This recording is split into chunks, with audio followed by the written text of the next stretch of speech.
ウェルカムトゥ京都、ウェルカムトゥ夢や八番 TV。本日は久しぶりですが、歴史について語っていきたいと思います。前回の歴史語りでですね、大和武の件で、阿波小田市研究所から資料が来ましたけれども、大枠は間違ってないと思います。大和武は阿波の人であって、そこから吉野川の善入寺島ですね。その横から叔母の大和姫に見送られて、統制していったというのが大枠であるということですね。で、元社も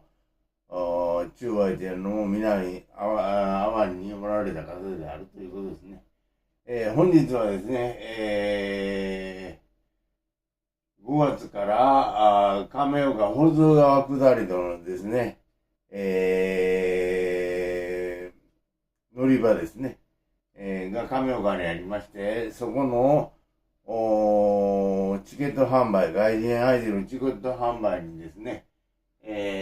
バイト行ってましてですね、それでですね、保津川下りの亀岡ですね。亀岡市についてちょっと語っていきたいと思います。4月26日でしたかね、落合寛司先生の誕生日にですね、私は、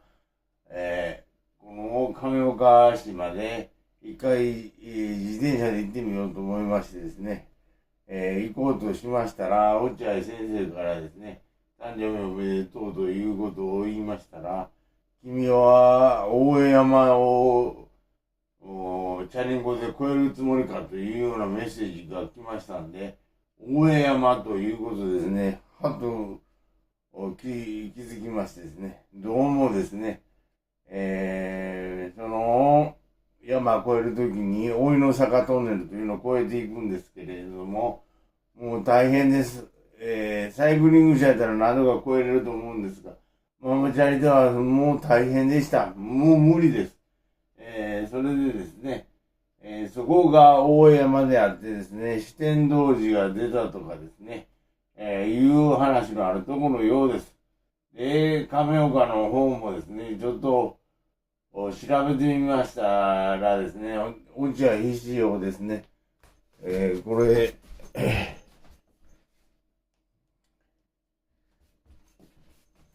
これですね、国体忍者となった高須族と綾たちという本をもう一度ささっと読み返してみましたらですね、大変なところが神岡であるということが分かりました。私、単語と単馬がごちゃごちゃになってましたんでね、それと、前も申しましたかですかね、大江山幾野の道も遠ければ、まだ踏みもみず、天の橋立ですね、庄内式、小式部ないしですかね、泉式部の娘さんが歌った歌、大好きな百人一首ありますけれども、これはですね、天の橋立に行くのにですね、ここの丹波の道を越えていったんですね。大江山はここに来てから行ったんだということなんですね。それと、バイト先でですね、流れるビデオでですね、古来亀岡は湖の下でしたと。それで、亀神が切り開いてですね、水を京都に流しましたと、この法図がですね。それが始まりであるというふうなコメントが流れるんですけれども、この神々言うてるのはユダヤのためですよね。で、その落合必至によりましたらですね、その天の橋立の横にあるこの神社ですね、元伊勢と呼ばれておりますけれども、そちらの一族ですね、これ、物の目のこの単語に入ってきたのは、紀元前3世紀に女福が連れて、秦の始皇帝の奉仕の女福ですね、連れて入ってきた物の目の一族やと思われますね。奄美の一族です。これがですね、丹波に入って、あやたちと言われる方になったと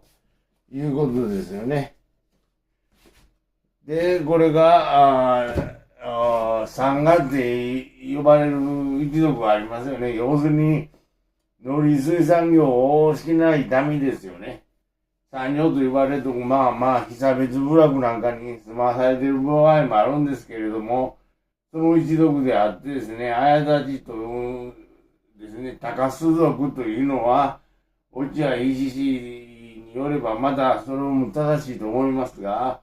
エジプトでミイラを作ってた一族ですね。高須クリニックの院長さん、よくテレビなんか出ますけれども、彼の一族はそういう一族であるんで、その石碑画なんかやってるということだと思います。それとですね、保津川水流してですね、この保津川下りの出発点がここの亀岡市ですが、ターミナルですね、終着駅というのは嵐山の渡月橋の手前なんですけれども、そこが大井の鼓ですね。ああいうもう昔にできるっていうのは、すごい治水技術であって、これユダヤ人がやったということなんですね。ここは果たしやと思います。果たしの中でも、角野の大包と言いますから、私は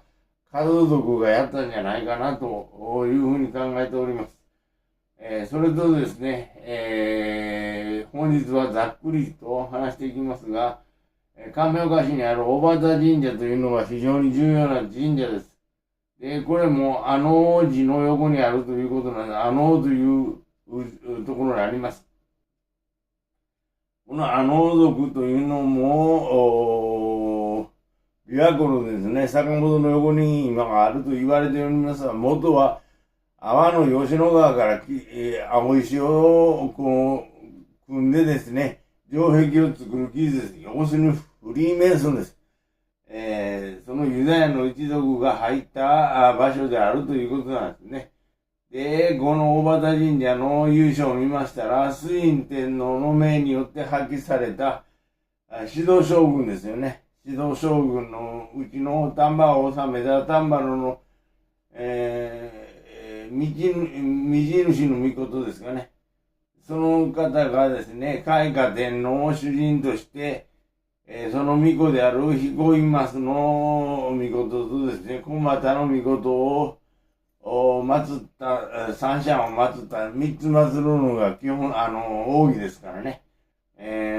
のが始まりであるというふうにされておりましてですね、和道元年708年ですか、丹波国士との大神の臣の駒郎ですね。駒というのは要するに朝鮮半島から流れてきたということですね。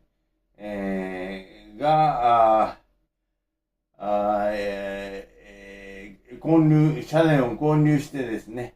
延期式内です。927年、延長5年ですかね、の時に編纂された、延期式新名帳ですね、の中にも載る式内社であるということですね。これ、醍醐天皇の頃です。ここから下がっていきます。醍醐天皇の頃ですね。に編纂された延期式内社も見えるということですよね。で、ここの、宮司家が上田家なんですが、ここから出たのがですね、ここから丹後の方へ行きます。綾部のですね、大本教ですよね。大本教の出口鬼三郎はですね、本名は上田喜三郎と言ってですね、ここの宮司家の流れであるということなんですよね。ですから非常に、この意味のあるところなんですね。また、ここから出た上田正明という方がですね、上田士官のようなものを作ってですね、津田宗吉の決死八代なんかのことを推し進めた、京都大学ですね、推し進めた人のようです。慶子八代の、開花天皇まともですからね、開花天皇9代ですか、8代ですか、開花、高原ですかね。で、主人に入っています。この主人が10代ですからね。この前、慶子8代の嘘です。全部泡におられ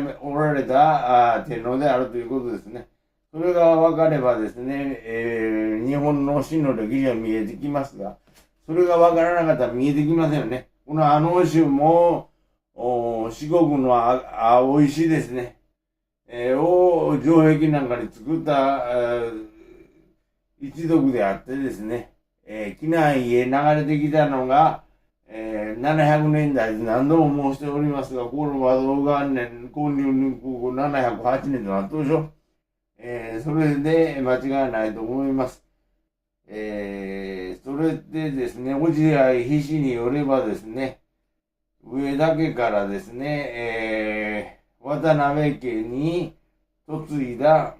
梅野さんですかね。それが、落合皮氏では非常に重要な意味を持ってきてですね、そのお孫さんの渡辺正夫さんという方はですね、今、上五稜です。五稜神社の一度私行ってきましたが、猿田彦神社というちっちゃな祠がありますが、その向かいあたりの医者の流れで石ですね。で、あるということで、高須族だと、落合石では言われております。要するに、エジプトでミイラを作っていた一族であるということですよね。その流れが、この上田正明であったりですね。で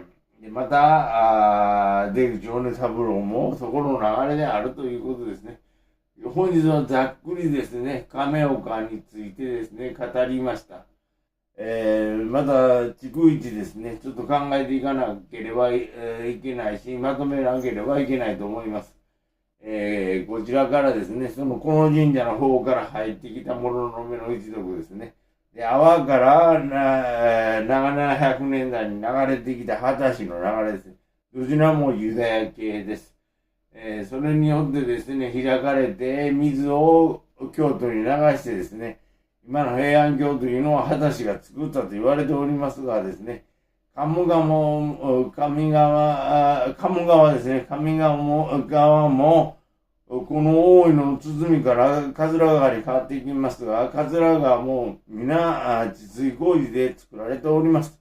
で、それで、ここから今、伏見のですね、方におりますが、そっち鴨川流れてますが、ずーっと鴨川流れて、この宇治川なんかと合流して、淀川に流れて、昔はですね、小倉池という大きな、池がありましたから、そこを通って、湖ですね、そこを通って大阪湾に流れていったということですね。で、阿波から船に乗ってきたらすぐだったと思います。何度も申してますが、亀山町ですね、阿波の亀山町にあったという高間ヶ原からですね、犬のように人が犬って書きませんの、伏見のね、見えたのが伏見であるというふうに、こちらのですね、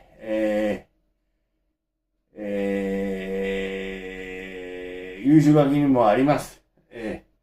ということでですね、本日は亀岡市についてと大和神社ですね、